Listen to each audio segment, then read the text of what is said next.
It has felt very summer-like across the state line over the past couple weeks with just how warm our weather has been, and man, today it is especially toasty. But when it comes to our sunsets and sunrises, well, it definitely has not felt like summer at all. In fact, it feels very fall-like, which it typically should this time of year, as our sunrises and sunsets are pretty much predetermined. Now today, our sunset is at 6:33, and in 3 weeks' time, that goes down to 6 o'clock. I know, I'm not looking forward to it whatsoever, but at least by the time we get towards the next couple of weeks, fall-like weather should make its return, so at least that is one benefit. But when it comes to sunrise times, well, today we had a sunrise at 6:56, and well, we're going to, of course, see a later sunrise date as we head into, or sunrise time, heading toward the end of October, as that bumps up to 7:28, so how about a half hour or so of change? But that means total daylight from today is going to drop about an hour and 15 minutes from 11:37 to 10 hours and 21 minutes by October 31st. So I think moral of the story is just get outside and enjoy the daylight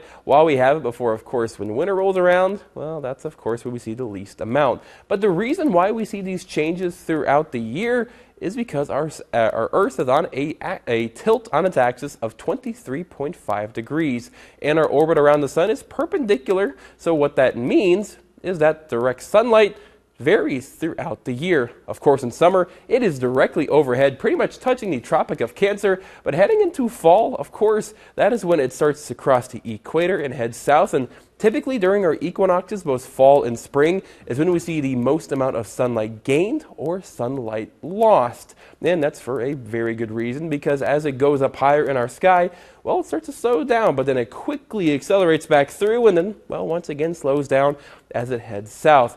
And of course, with winter right around the corner, the winter solstice is expected to arrive in the in the late stages of December. So with that in mind, well, we're not going to see much daylight changes in the month of December. And in fact, we'll see about less than 10 minutes total lost as the sun starts to turn around and starts heading back north.